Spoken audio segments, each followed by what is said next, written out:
Now, if you're new to this whole neurodivergent fun palace, you may or may not know that one of the things we tend to do is cut off the labels in our clothes. And this is because we have a heightened sensitivity in terms of what's touching our skin and comfort and things. And this is because in general, we are taking in so much more data into all our senses. So we naturally try to find easy ways of reducing that data a bit. So yeah, definitely a label cutter outer here. But I also wanted to talk about how I wear my hair. Now, I often most of the time rock like a quiff thing. It's all gelled up here and it's a bit of an out of date style, really, if I'm honest. It's a bit Rick Astley on some days, you know, that the quiff can get quite, yeah, it's got a life of its own sometimes. And today you can see that I am just pinning it back. So the reason I'm doing this is that I cannot stand to have hair in my eyes. And this is a neurodivergent thing. I can't, the feeling of the hair on my face, it's not so much about it obscuring my vision, but just the feeling of the hair on my skin here is just unbearable. So I'm always going to have my quiff. So there, however odd it may look.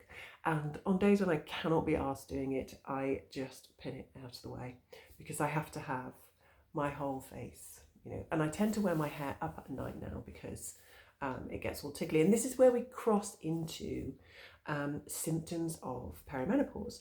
Now, for instance, if through perimenopause you are starting to get night sweats, then sort of sweaty hair sticking to your face is pretty awful anyway. So it's kind of, whether it's an ND thing or a perimenopause thing, it's useful to have your hair out of the way if that's something that's annoying for you. Similarly with feet, often it's people like to wear socks in bed because it's supposed to help you sleep. Obviously our sleep gets disturbed when we have perimenopause. But for me, wearing socks in bed, no. Could not do that because the feeling of the socks on my feet in a bed setting, in a bedular context, would just be no. So yeah, all these little things, and it's just kind of a language that you need to work out. You know, some of you might have hot feet and so you want to walk around in bare feet all the time. Me personally, I cannot bear to walk around in bare feet because of bits sticking to my feet, and that's again just a neurodivergent thing that I cannot cope with, and these are things that are fairly common amongst those of us in the sort of wonderful ND world. So yeah, just kind of, if you notice a new discomfort, it's about kind of working out for yourself, is this an ND thing, is this a perimenopause thing, does it really matter, and can I give myself permission as a queen to make things more comfortable for myself?